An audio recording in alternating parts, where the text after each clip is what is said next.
Episode 3 of Random Wrestling. That doesn't really matter. Today I think we'll discuss Smackdown and the storylines of Smackdown, what's been happening. Um, where should I start? Okay, we'll start with Sin Cara. Um, heel turn. Okay, I guess. What they're gonna plan to do, I've heard many things. They're planning to turn him, Sin Cara versus Sin Cara, which is funny because it threw a hint in there. He threw a hint. We said this is how the real Sin Cara does when he spoke in English this Friday when Josh interviewed him. So one can lead to a Sin Cara versus Sin Cara match. I personally don't care. I'm not a Sin Cara person. I'm not really a hater. I'm not really a fan. I just don't care. But, his thing with Daniel Bryan, hopefully Daniel Bryan can finally beat Sin Cara. I hope. I sincerely doubt it. I doubt Daniel Bryan really wins against anybody except for that Superstars match, but whatever. But if he wins against Sin Cara, then more power to him. 9 out of 10, if they're doing the Sin Cara versus Sin Cara thing, they'll have Daniel Bryan lose. Or if he wins, it'll be a fluke, or not a fluke, but it'll be like a roll up kind of thing. And maybe you'll see Sin Cara attacking him, and then the mystical Sin Cara comes out. Mr. Botcher himself come out and maybe save the day, and then, all that. As far as the Mark Henry thing goes, I've been watching wrestling for quite some time. And, Mark Henry to me has never really been a guy to really hold the world title. He was ECW champion. He's the one who made, he got the new ECW title, made that platinum shit. But, given the thought about it, when you look at it and you look at the situation, why not give it to Mark Henry? Because who else is going to feud with Randy Orton? You can't have Cody Rhodes feud with him yet, unless he loses. And if he does keep the Intercontinental title, then that would be a crap. It would be a crap feud because we all know Cody Rhodes isn't better than Randy. At least, after Randy's beaten him a dozen times, it wouldn't be believable. It has to be believable, people. That's what most people of the WWE universe or wrestling universe in general just doesn't understand. Things have to be realistic. Unless it's TNA, then it's retarded. I'll have Mark Henry win it, and then I'll have Randy get his rematch, and after that, I'll let Randy lose and maybe do other things. I'll let Randy still be top dude, but maybe do other things. Maybe a new rivalry. I wouldn't turn him heel just yet, although we do need a heel on the show. But, I wouldn't turn him heel just yet. I may have him do something, not mid, upper main-ish, cardish. Not win Intercontinental title. I mean, that's 2-minute card, but, have a little feud with somebody, maybe a faction or something. Something else. And let Sheamus feud with the the world heavyweight champion Mark Henry to give Sheamus his first ever babyface world championship run. And then you can reignite the Christian Sheamus feud, which obviously is going to happen sooner or later. So, there's a lot of things you can do with that. Hell, if Daniel Bryan wasn't such an ass, quite frankly, we wouldn't be in this situation with Randy Orton being champion. At least, I don't think. Not at this time and day. My thing was at the, what was that damn thing? When Randy Orton lost to Christian by disqualification, and he beat the shit out of Christian after the match, Randy Orton did. They should have had Daniel Bryan cash in then and have a Daniel Bryan Christian feud. But that didn't happen. Honestly, when you look at the SmackDown roster, no one else is really believable to have the title but Randy Orton's, the Sheamus. And, even Mark Henry's not believable enough. Mark Henry he's what he is.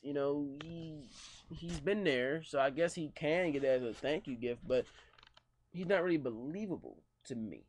Not too much. I mean, yeah, he's has down, but come on, we've seen Mark Henry do this before. This is nothing new for Mark Henry. Every big superstar has a dominant streak where they just like unbeatable, It's how it is. So I guess I will give the title to Mark Henry just for a change. But they need to try to get someone else up there. Get Wade Barrett back into the action. Maybe you have to make Daniel Bryan more relevant. He's a mid card Money in the Bank winner. Who's been a mid card and won Money in the Bank really? I mean, The Miz, he was a heel, so he would always be in the main event. But I guess you can kind of consider him still a little mid class, but mid card. But at the same time, he was pushed up the main event. Daniel Bryan is still stuck in the mid card, like Intercontinental. You might say he's going to challenge for the Intercontinental title. So, I don't know what they're going to do with Daniel Bryan. He turns heel. If not, hey. That's really all that's happening on the SmackDown side. With Triple H and CO, you're getting Zack Ryder screen time. They might as well put Zack Ryder, woo, in an Intercontinental topic, make him feud with somebody. I know he's the assistant of Teddy Long, but shit. With that, Zack Ryder should become, if he's the assistant, he should start putting himself in title matches. Start him off maybe in a Continental title against Cody Rhodes and surprisingly win.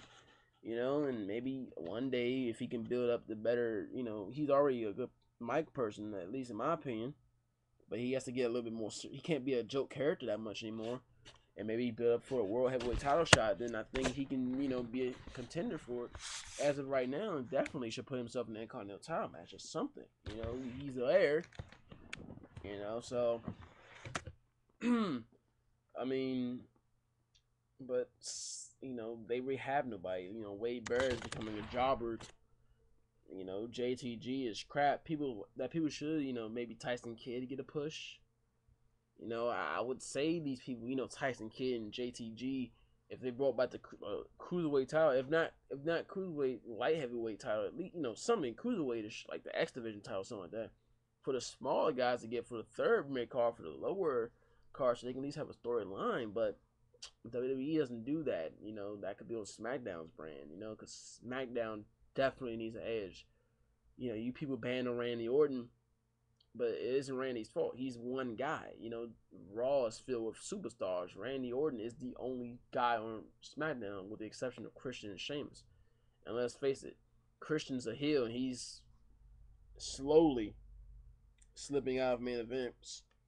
Sooner or later, he'll be mid-card, probably back to mid-card. And Sheamus, I mean, him and Randy Orton are technically the only faces, so one of them has to go heel eventually.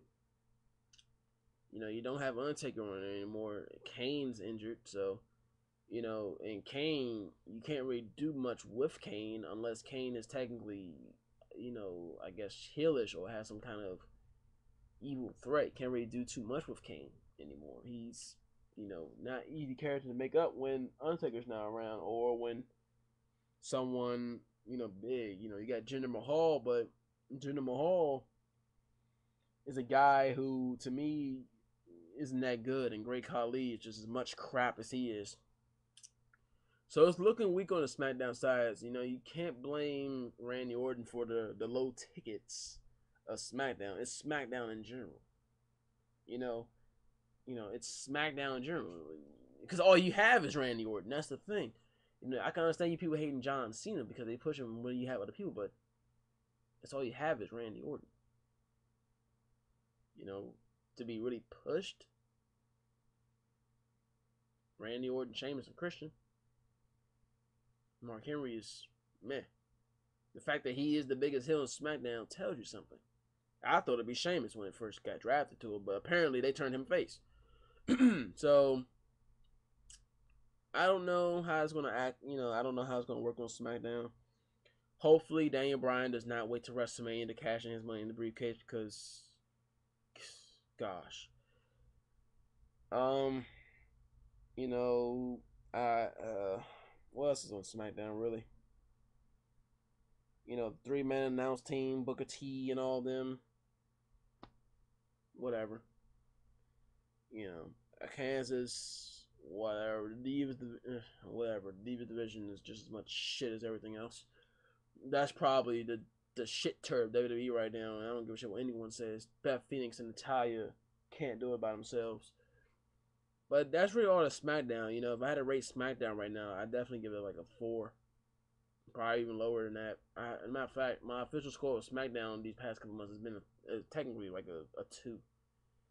You know, because it hasn't been good, and it hasn't been good. And it's not because of Randy Orton. It's because there's no one there to back Randy Orton up. There's no one there to pick up the slack. Sheamus is Sheamus. He's working in his babyface role, so you can't do you gotta push him against a heel. And Christian, they booked him so horribly, it's fucking ridiculous. So there you go, SmackDown in a nutshell. Randy Orton and all that nonsense. Well, that's gonna do it with episode 3 of Rant on Wrestling. Tell me what you think. You can badmouth me, hate me, love me, talk about my looks, talk about my grammar. I don't care. I have a cold right now, so quite frankly, I just don't give a shit. Subscribe, leave comments, yada yada yada, all that. If you watch the video, enjoy. Hope you enjoy the show, and see you later. Have a good day.